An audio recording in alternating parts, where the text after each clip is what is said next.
Shalom, welcome to Torah Talk with Tamar. I'm Tamar, and on this channel we discuss everyday life as it relates to the Torah. Thanks for joining me today. Today I want to talk about suicidal ideation as it relates to the Hebrew Bible and of course the foundation being Torah.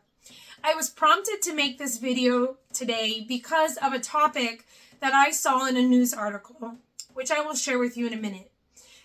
In my previous videos, I wanted to build upon homesteading as it relates to Torah, breastfeeding, and I promised a video about polygyny. I still plan to make all these videos, but today I had to jump on this trending topic in the news. I previously made a video on my channel about suicide in the Hebrew Bible, and I will drop the link to that in the comments and embed it in this video if possible. Having lost loved ones myself, including my own spouse, to suicide, this topic hits very close to home for me. And in making my video Compassion for Suicide about a year ago, I haven't wavered from my views in that video. My heart goes out to anybody who has ever lost a loved one to a mental health struggle through suicide, and even if it took on other forms like alcoholism or substance abuse. We have a rising mental health crisis in this country, the United States of America, which is where I'm broadcasting from, but also around the world. There is an increasing rate of suicide in the world, and there's a number of factors that influence that, but the predominant cause, contrary to much religious belief and religious theology that has no foundation in the Hebrew Bible, it is not caused by demonic spirits. There are a small handful of situations, I'm sure, in which demonic spirits possess people's bodies and drive them to suicide. But the overwhelming evidence demonstrates that this is a mental health crisis, and it can be influenced by factors such as substance abuse, prescription drug use, impulsivity, and brain trauma on a very physical level. People literally can form suicidal ideation from having a head injury. This is proven in academic research. So I first want to say in opening this video that I am not in the business of shaming anybody who has succumbed to a mental health crisis and died by suicide. But I also believe that our society needs to become more informed of what suicide really is, and no discussion, in my point of view, can be complete without the spiritual workings within our world. Everything in our world has a supernatural element, and we do not live in only a three-dimensional physical world. We also live in a world where we have souls, and our souls are tied to the fourth dimension. Now, I don't intend to get into a discussion about physics, but let's get into what the article said. I read in this article that the Netherlands became the first country to pass a law saying that assisted suicide through a licensed doctor would now be legal. That if somebody could not bear their pain and suffering, they could opt to end their life through assisted suicide. Now, myself being a person who adheres to Torah, this did not jive with me very well, because one of the most famous passages of the Torah and one of my personal favorites is that we should choose life. The purpose of the commandments is to sustain life. Even from the beginning, we were told to be fruitful and multiply. So suicide, and especially assisted suicide, is an antithesis or opposite of the goals of Torah, which is to fill the earth with life. Now, I can hear the pushback already, because anytime I try to present the idea to push on past your suffering, to understand the purpose of suffering, to build upon your pain as a stepping stool for growing stronger, there is a minority of people who will push back and say, who are you to be selfish and tell somebody not to bear their pain? But I promise you that the Creator, when He created the world, He also created pain and suffering for a reason. And I want to get into this video about the purpose of suffering and how we are actually built with mechanisms in our body, in our soul to overcome. So, where do we start? This is such a big topic. Again, I encourage you to first go back and see my video, Compassion for Suicide, where I outline the perspective of the Hebrew Bible on suicide, which is not to shame and condemn those who have fallen under the weight of unbearable pain, but to have compassion for them and for their families. Throughout the Hebrew Bible, there are a number of people who expressed a desire to die. They were Moses, Elijah, Job, Jeremiah, and Jonah. These 5 men all found themselves in circumstances where they wanted to die. It's written that Jonah became so angry he wanted to die. Jeremiah and Job, they both cursed the day that they were born. Why couldn't I have just been a stillborn, sort of a thought. Moses felt that his responsibilities as a spiritual leader were so heavy that he would perhaps want to die instead of bear them. And Elijah's persecution was so difficult that he asked and prayed for the Creator to take his life. All of these men, inevitably though, did not die. The Creator did not take their life. They were given the spiritual tools to grow beyond their pain and to grow beyond their suffering. Even trees and plants, when the wind blows against them and storms come against them, this strengthens the plant and allows it to grow stronger.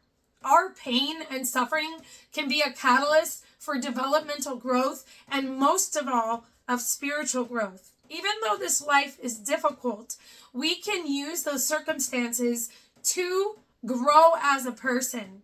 And I'm saying this from a person who hasn't had an easy life myself. I don't want to make this video about myself. However, a lot of people might push back and say, well, what do you know about suffering and pain? And I can assure you that I did not grow up in an easy childhood. I've had to overcome things in my life where I might have had the opportunity to act upon suicidal ideation, especially after my late husband died. I can attest to some of the techniques that the Hebrew Bible encourages us to do to overcome suicidal ideation. So one of the main things that the psalmist wrote about, and the Psalms is heavy with phrases where people are crying out to the Creator in their distress. So number 1 is crying out. When you are in the epitome of pain, so unbearable in your body or your soul, where the seat of your emotions and your mind is, we are encouraged to cry out to our Creator. And in that weakness, when we hit the bottom and admit that this is more than we can bear, this is when the Creator can respond to us and save us up out of our distress and our despair, even if that's only emotionally. There is a psalm that speaks about being pulled up out of the depths of Sheol. And I really like this topic of Sheol and diving more into this, because traditionally we've been taught that Sheol is hell and only bad people are there. But a number of years ago, I did a research paper on geography in the Hebrew Bible and different kinds of places that are described in the Hebrew Bible. I'm going to drop the link for that paper. In that paper, I specifically focus on Sheol. What is it? If you get into the text of the Hebrew Bible and branch out into the Apocrypha, which I recommend doing because the Catholic canon and even the Jewish canon limits us in our understanding of how Hebraic mindset is. I am an independent Torah scholar. I'm an independent thinker, and I believe that's a healthy way to think, because when we seek out the Apocrypha and we look for places that have information to fill in the gaps, I believe our understanding is broadened. And absolutely, it's a quest for everybody to decide what books they believe are genuinely written from a place of anointing and which are not. However, in my point of view as a scholar, we need the Apocrypha to fill in the gaps of what the Jewish canon looks like and the Catholic canon. And of course, I'm a scholar of the Hebrew Bible. I'm not going to focus on the Catholic canon, but I have more of a Jewish understanding. And in the Apocrypha, we learn that Sheol is a place where the righteous dwell after they die. It has many layers to it. And one of the layers is that the righteous can be there even when they're living. People can be brought into Sheol in a place of depression. There are passages in the Hebrew Bible which show us that when you're pulled into a depressive state, where it feels like darkness is all around you, even when you wake up in the morning and the sun is shining, but you can't feel that, you feel depressed, you are in the first stages of Sheol. And I believe that the authors of the Hebrew Bible talked about being in a depressive state and crying out to Yahuwah, crying out to Adonai in their distress, to be pulled out of Sheol, and they were. Sometimes we are not rescued by our circumstances. Sometimes we are not rescued from our circumstances, but we are shown by the Creator how to endure those circumstances. And when we are forced to be in that fire of our lives, we grow as a person. We get like mental upgrades, like our phone has upgrades. Well, we get spiritual upgrades during those times where the Ruach, the Creator, drops to us information that we need to learn. And sometimes being in difficult circumstances will reveal to us the people around us, what they really are doing in our life, how they think about us, who they are, and how their behavior is. Nothing is going to show you their true character of people around you like a hard circumstance. It's written that the wealthy have many friends, but the poor can barely find the one friend. And behind this proverb is the idea that it's easy to have lots of friends when you're in a comfortable circumstance, but when you are in need or when you're struggling or going through a trial, you're going to find out who's going to be there as an encourager, who's your frenemy, and we should thank the Creator for these difficult circumstances that are eye-opening to us about who the people around us really are, about the way the world really works, and about knowledge and wisdom that we need for ourselves and to repair the world for the next generation. Our suffering has a purpose, and that is to grow our character. So I have to disagree with those who believe that pain is a justification for acting upon suicidal ideation. Pain is a part of this world to do us good.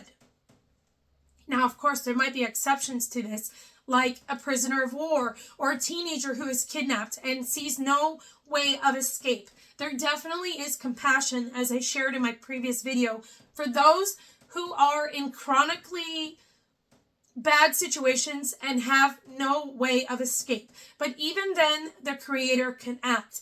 Every situation is unique, but there are a number of tools in the Hebrew Bible for us to utilize to survive extremely difficult situations. The first one I named, which was crying out. Prayer, of course, is one. Repetitive prayer can bring our soul in a transcendentalism place, in a place that transcends the pain that we feel physically or emotionally.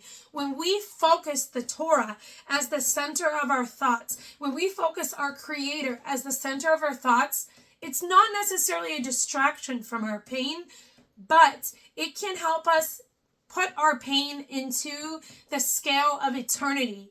So if we think about our life in the scope of eternity, in the scope of the grandness of our Creator, what is that pain? If we say to ourselves, what is this one day in comparison to the multitude of life that I've been given? Will I feel better a month from now? Will I feel better a year from now? What do I see myself doing 5 years from now? What do I see myself doing 10 years from now? If we don't get cycloned into the temporary pain that we're feeling at that moment, this can help us live beyond that day, live beyond a year, live beyond half a decade, and on and so on. So it's not that we're not acknowledging our pain, we are, but we're telling our Creator in our prayer what we feel and asking our Creator to be aroused from His throne to act on our behalf. And that goes to the third one. I mentioned before, putting the Torah as the center of our life. There are a number of passages that talk about making the Torah our delight. Now, I personally believe that if you read the Torah in Hebrew, the visual imagery of the Hebrew letters can actually help keep you sane. The Torah is beautiful, written in Hebrew. And when you see those letters in the form that they are, I believe it has a healing effect on your mental health. That's just my theory. However, it's written that making the Torah the center of our life, making it the focus of our life, can save us. Why? I believe the scientific reason beneath that is because the Torah explains everything. It is the most condensed cheat sheet, if you will, for life. Everything written in there helps to guide us to understand what right and wrong is. And we need to know that to feel validated. So a lot of the source of pain is other people's sin, correct? Yes. When people wrong us, we take pain upon ourselves. And we often need to feel validated and vindicated in knowing that what they did was not fair. Who is going to do that? Many times, even our closest friends, as Job learned, are not a good source of validating and vindicating how we were wronged, especially when we live in a time where biblical literacy is at an all-time low. Many times we have to look to our Creator, look to the Creator's word to know that, one, there's right and wrong, two, what someone did to us was wrong, and most importantly, that the Creator will avenge our pain on the day of judgment. No deed or work of humankind is going to go overlooked. When we are wronged majorly and we feel that burning desire for righteous ruling, sometimes we have to wait until the day of judgment. But making the Torah the center of our life, knowing that that day of judgment will come and that there's right and wrong, is one way where we bring ourselves out of acting upon suicidal ideation. A lot of times anger turned inwards leads to suicidal ideation. But when we push that anger back out in a prayer to tell the Creator that we are angry and want the Creator to avenge what happened to us, we know and are soothed by the fact that the Creator will. I want to jump into some of those passages which are so beautiful, which show us from the eternal word of the Creator how to act upon His words to soothe our suicidal ideation. Let's turn first to the Psalms. Psalm 30. And in some translations, this will be verse 2. In some translations, this will be verse 3, depending on what translation you use. Adonai, my Elohim, I cried out to you, and you provided healing for me. Adonai, you lifted me up from Sheol. You kept me alive when I was sinking into a pit. This depressive state that we can get into when we have suicidal ideation is the first stage of Sheol. It's like a pit. And in here, we're learning from this text that crying out to the Creator can soothe us, can comfort us, and even more than that, can heal us. We can be healed of the wrong that others do us. Whether it's inflicting physical injury on us, mental injury, emotional injuries, etc. We can be healed. Our Creator is the one who created us and knows all things about our body and can provide us the healing even through understanding. Sometimes it's not buying something or hearing words from other people. It's simply reading the text to understand the way the world works. People can deny the truth of the Hebrew Bible, but it's the truth. It is the way the world works. And if you're not willing to understand who the Creator is by His own words, then you're going to unravel in a world full of chaos and pain. Another psalm that I absolutely love. Let's talk about when we feel isolated from others too, which is something that often leads to a mental health crisis and suicidal ideation. What do we do when we feel like there is nobody caring about us? Let's go to Psalm 116. I love that Adonai heard my voice when I prayed, because He turned His ear to me. I will call on Him as long as I live. The cords of death were all around me.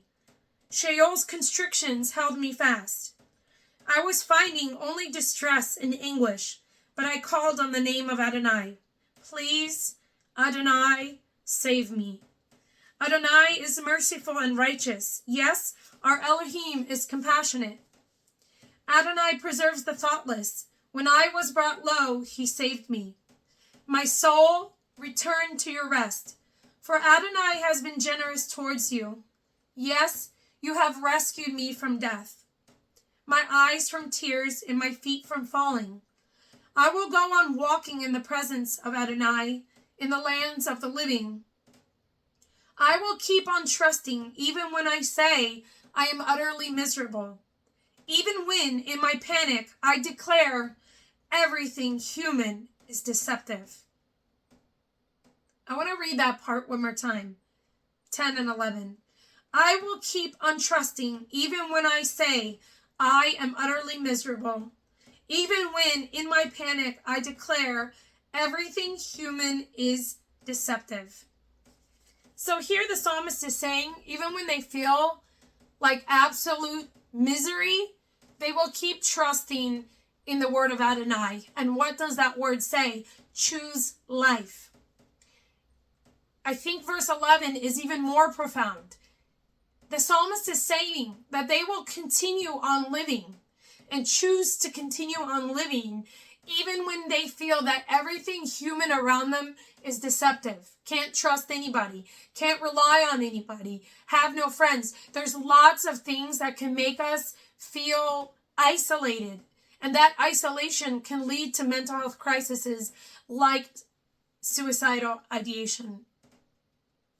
I wanted to share this video today to build upon my previous video, but also to say that this trend, that it's acceptable to opt out of life, opt out of living simply because of pain and suffering is not congruent with the values of the Torah and the Hebraic mindset. The Torah says, choose life. And even more so, repeated than the phrase, choose life, is the phrase, do not be afraid. We can be in circumstances that are so dark, so unbearable, so unbelievably painful. But if we cry out to our Creator, there will be a response. I encourage you that even when we live outside of Israel, among the nations, to continue going on. It was prophesied in Deuteronomy that when the people of Elohim were scattered among the nations, pushed out of Israel, that they would feel anguish, anxiety, and despair. It is fulfilled prophecy for us to have anxiety, anguish, and difficult circumstances like suffering, pain, loss, and grieving when we are outside of Israel, not thriving as a people. However, even in that difficult darkness, we can still find joy and we can still cry out to our Creator and choose life. Any of us can pick out a reason why we would like to stop living. And many people experience suicidal ideation. It's very common. However, the message of the Torah is clear.